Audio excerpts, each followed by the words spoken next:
Démissionner, se faire licencier ou être mis à pied, quelle est la meilleure option? Dans cette vidéo, nous allons tout vous expliquer.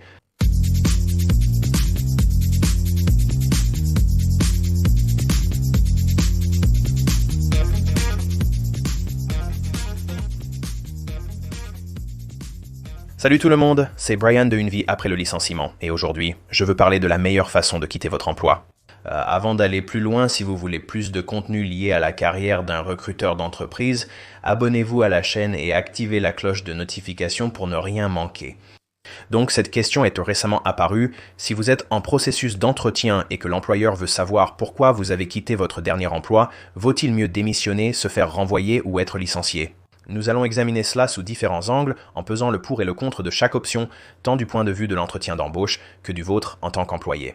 Très bien, parlons donc de la première option qui est de démissionner de votre emploi. Si vous décidez de démissionner, vous partez selon vos propres conditions. Et c'est l'exemple ultime d'agir comme un agent libre, ce dont je parle si souvent sur cette chaîne, parce que non seulement vous reconnaissez la trajectoire actuelle de votre carrière et où vous en êtes aujourd'hui, mais vous savez aussi qu'en prenant cette décision de quitter une organisation de manière proactive, vous allez vous améliorer. Parfois, il faut prendre des mesures drastiques pour avancer, surtout si vous travaillez dans la même entreprise depuis longtemps. Le marché vous a probablement dépassé et vous verrez sûrement des augmentations de salaire plus importantes en quittant votre employeur actuel et en testant le marché ouvert. En plus de l'esprit d'agent libre et de la prise en main de votre carrière, l'un des autres grands avantages est que vous partez selon vos propres conditions. Vous choisissez minutieusement le moment de quitter l'entreprise, ayant probablement déjà un emploi en vue, donc vous êtes prêt pour ce changement. Je souligne l'importance de cet avantage. Les personnes licenciées aimeraient être à votre place. En cas de succès, vous pourriez être éligible à une réembauche. Si les choses tournent mal avec le nouvel employeur ou si l'économie se détériore, ce serait un précieux atout à garder sous le coude. Retourner chez un ancien employeur est toujours un filet de sécurité appréciable. Nous savons tous qu'il est plus facile de trouver un nouvel emploi lorsqu'on en a déjà un, principalement en raison de l'absence de pression. Il n'est pas nécessaire d'accepter le premier emploi proposé. Évidemment, passer un entretien d'embauche en étant au chômage est bien plus stressant. Mais quand vous avez déjà un emploi, il y a beaucoup moins de pression et vous pouvez vous détendre et vous vendre plus facilement. En général, vous avez plus de pouvoir de négociation car vous n'avez pas vraiment besoin de ce poste. N'oubliez pas de présenter de manière avantageuse la raison de votre départ lors d'un entretien. Parce que, inévitablement, quelqu'un dans le panel d'entretien vous demandera pourquoi vous avez quitté votre dernier poste. Comme vous avez démissionné, vous avez sûrement une raison valable à donner. Maintenant, tout n'est pas rose non plus dans le monde de la démission, car il peut aussi y avoir des aspects négatifs associés. Et pour rester dans le thème de bien quitter son emploi, si vous êtes la personne qui a tout envoyé balader et brûler les ponts, vous pourriez vous retrouver inéligible à une réembauche, même si c'est vous qui avez démissionné. Vous pourriez réaliser que l'herbe n'est pas plus verte ailleurs. Le nouvel employeur est similaire à l'ancien où les conditions du marché ont évolué. Mais vous découvrez que le poste que vous avez quitté a déjà été pourvu. Plus important encore, en partant, vous ne recevrez aucune indemnité de départ, vous partirez en laissant tout derrière vous. Bien sûr, si vous quittez volontairement votre emploi, il est probable que vous ne puissiez pas toucher le chômage, même s'il existe quelques circonstances où cela pourrait être possible. Si votre unique option était un environnement de travail toxique, vous pourriez éventuellement avoir droit au chômage. Mais si vous avez simplement quitté votre emploi parce que vous en aviez assez et que vous vouliez juste changer, il y a très peu de chances que vous puissiez toucher le chômage. Très bien, parlons maintenant du cas suivant, se faire licencier. Bien sûr, celui-ci est assez évident. L'employeur décide de mettre fin à votre contrat de travail. Et se faire licencier n'a généralement pas beaucoup d'avantages, donc cette liste sera un peu plus courte. La raison principale, voire unique, de préférer un licenciement à une démission est la possibilité de percevoir des allocations chômage. Mettez un astérisque ici et dites que ce n'est pas parce que vous êtes licencié que vous serez automatiquement éligible au chômage. Si vous avez été licencié pour faute grave, comme une bagarre, un vol à l'entreprise ou tout autre motif valable, il est probable que vous soyez refusé au chômage. À l'inverse, vous l'obtiendriez généralement. Si vous étiez un employé médiocre, pas vraiment compétent dans votre travail, ayant reçu des avertissements et un plan d'amélioration des performances, l'employeur aura du mal à contester votre demande de chômage et vous l'obtiendrez probablement. Se faire licencier pour des problèmes de performance n'est peut-être pas la pire chose. Bien entendu, cela comporte de nombreux aspects négatifs. Le plus important est la stigmatisation associée à cela. Annoncer à son partenaire qu'on a été licencié n'est pas une conversation confortable. Il faudra également justifier une mauvaise performance lors des entretiens d'embauche. Un autre désavantage significatif du licenciement est qu'il ne se fait pas selon vos propres termes, ce qui peut être encore plus difficile à gérer.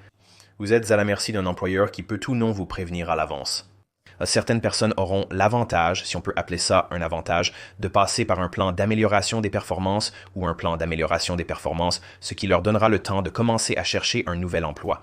Mais dans le cas d'une faute grave ou de quelque chose qui entraîne un licenciement immédiat, ce n'est évidemment pas à vos conditions et vous pourriez vous retrouver sur le marché du chômage plus vite que prévu.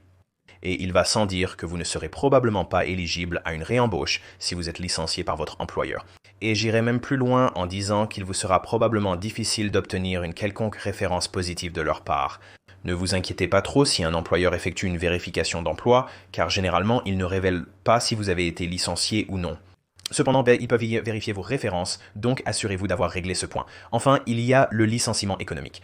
Bien sûr, c'est lorsque l'employeur décide de supprimer complètement votre poste et que vous n'avez plus de rôle. Bien que cela puisse être lié à la performance, ce n'est souvent pas le cas.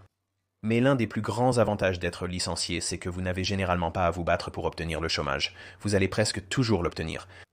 L'un des plus grands avantages d'être licencié par rapport au fait d'être renvoyé ou de quitter son emploi est que dans de nombreux cas, vous seriez éligible ou pourriez bénéficier du plan d'indemnité de départ de l'entreprise. Et cela consiste généralement en une somme forfaitaire d'argent. Ils peuvent aussi maintenir certains avantages pour un certain temps. Un accompagnement à la réinsertion professionnelle est également disponible. Un autre avantage d'un licenciement est la possibilité d'être réembauché selon vos performances professionnelles. Un des principaux désavantages d'un licenciement est qu'il est rarement effectué selon vos propres termes. Et en fait, comme nous l'avons constaté en 2022 et 2023, beaucoup de personnes sont prises complètement au dépourvu, n'ont aucune idée de ce qui se passe jusqu'à ce qu'elles reçoivent un email dans leur boîte de réception ou une invitation à une réunion de leur supérieur avec les ressources humaines en ligne. Pour ceux qui réussissent bien professionnellement, ne pas être préparé à un licenciement peut être particulièrement dévastateur car il faut l'admettre, la plupart des gens ne sont pas suffisamment prêts à affronter une telle tempête. Et un autre inconvénient du licenciement, c'est que si vous traversez une vague de licenciements massifs, vous pourriez vous retrouver face à une concurrence anormalement rude parce qu'il y a beaucoup d'autres personnes qui arrivent sur le marché du travail en même temps que vous à la recherche des mêmes types d'emplois. Donc l'importance d'avoir un curriculum vitae qui se démarque vraiment devient d'autant plus cruciale. Et que cela nous plaise ou non, il y aura une certaine stigmatisation associée à un licenciement lors d'un entretien. Que cela nous plaise ou non, les employeurs ont tendance à avoir des préjugés et à penser qu'une personne licenciée est en quelque sorte un produit défectueux. Bien sûr, sur cette chaîne, nous savons que ce n'est pas le cas. Néanmoins, c'est la perception que nous rencontrons. Il est crucial de bien se présenter lors des entretiens d'embauche. Explorons quelques scénarios spécifiques pour mieux s'y préparer. Supposons que vous êtes quelqu'un qui a un historique de mauvaise performance. Vous constatez que les ressources humaines vous surveillent et vous mettent la pression allant jusqu'à vous placer sous un plan d'amélioration de performance. Certains pourraient alors décider de démissionner pour sauver la face. Cependant, un licenciement pourrait être préférable s'il est strictement lié à la performance, c'est-à-dire si vous ne faites pas du bon travail. Vous êtes dépassé. Peut-être que ce poste n'est tout simplement pas fait pour vous. En cas de licenciement, vous pourrez bénéficier du chômage et maintenir une partie de vos avantages. Dans ce cas, il n'y a aucun avantage à quitter votre emploi. Votre mauvaise réputation vous empêche d'obtenir une référence positive et vous rend inéligible à une réembauche. Il n'y a donc vraiment aucune raison pour laquelle vous ne voudriez pas être licencié. Et un autre scénario qui devient malheureusement de plus en plus courant, c'est si vous savez que le secteur dans lequel vous travaillez ou le marché en général commence à ralentir, comme on le voit peut-être en ce moment, et que votre entreprise n'a pas encore annoncé de licenciement, il peut être judicieux d'attendre un peu avant de démissionner. Il n'y a rien de pire que de quitter son emploi et 2 ou 3 semaines plus tard d'apprendre que l'organisation vient de procéder à un licenciement massif et que vous auriez probablement été concerné de toute façon, mais que vous avez raté une belle indemnité de départ. Du point de vue d'un employeur lors d'un entretien, être licencié pour faute sera le plus difficile à surmonter. Une fois que vous l'admettez, cela va forcément susciter des inquiétudes chez l'employeur. Ils vont commencer à se poser un peu plus de questions, puis ils vont examiner votre curriculum vitae de plus près pour essayer de comprendre exactement ce qui s'est passé et s'ils prennent un risque en vous embauchant pour leur entreprise. Si vous avez été licencié lors d'un plan social, comme c'est courant actuellement, vous n'aurez probablement pas trop à le justifier lors d'un entretien d'embauche. Vous pouvez dire « j'ai été victime d'une réduction massive des effectifs ». Cependant, vous pourriez faire face à un préjugé d'un responsable potentiellement dépassé. Démissionner vous donne la meilleure force et serait l'option préférable, mais les employeurs veulent savoir que vous avez de bonnes raisons de quitter un poste et pas simplement que vous vous êtes fâché et parti face à une situation difficile. J'espère que vous pourrez montrer que vous avez surmonté l'adversité et que vous brillerez lors de cet entretien. Si vous risquez d'être confronté à l'une de ces situations et avez besoin d'aide supplémentaire, c'est précisément mon domaine de spécialisation. J'ai un site web nommé alifafterlayoff.com dédié à aider les gens à se remettre rapidement sur pied après un licenciement. Cela concerne non seulement les personnes licenciées, mais aussi celles qui ont été renvoyées, ou des personnes qui cherchent à changer leur situation. En effet, une partie de mes connaissances les plus profondes et intimes sont sous forme de formation. La première s'appelle Carburant pour Curriculum Vitae, et elle est conçue pour vous apprendre à rédiger un curriculum vitae approuvé par les recruteurs, ce qui vous donnera la meilleure chance d'accéder au processus d'entretien, car les recruteurs auront plus de chances de vous remarquer. Une fois en entretien, c'est à vous de vous vendre pour la suite. C'est là que le bootcamp ultime du chercheur d'emploi entre en jeu. Il vous accompagnera à chaque étape de l'entretien, vous donnant conseils, outils et techniques pour le réussir brillamment et décrocher cette offre de rêve. Et bien sûr, nous vous aidons à négocier et à obtenir ces conditions. Et très souvent, ce chapitre est rentabilisé 10 fois. Mais pour éviter complètement le recruteur, surtout dans un marché du travail tendu avec plus de 2000 candidats par emploi, votre profil LinkedIn doit être irréprochable. J'ai donc créé un cours appelé Débloquer LinkedIn qui vous apprend à tirer parti du marché de l'emploi sur LinkedIn, là où les recruteurs recrutent, et à éviter les longues files d'attente pour passer directement en tête de liste. Ça va aussi vous apprendre comment accéder à certains de ces emplois cachés, parce qu'il existe vraiment quelque chose qu'on appelle le marché caché de l'emploi, et il existe réellement. Et vous voulez vous assurer d'en profiter et de construire des réseaux qui donnent réellement des résultats. Si vous avez des difficultés avec LinkedIn, que vous passez inaperçu et souhaitez être en tête de liste, n'hésitez pas à suivre mon cours Débloquer LinkedIn. Je propose également du coaching individuel en nombre limité. Contactez-moi via mon site web pour plus d'informations. Tous les liens seront listés ci-dessous. J'espère que vous n'êtes pas en train de vous faire licencier ou de perdre votre emploi, mais si c'est le cas, je suis là pour vous aider.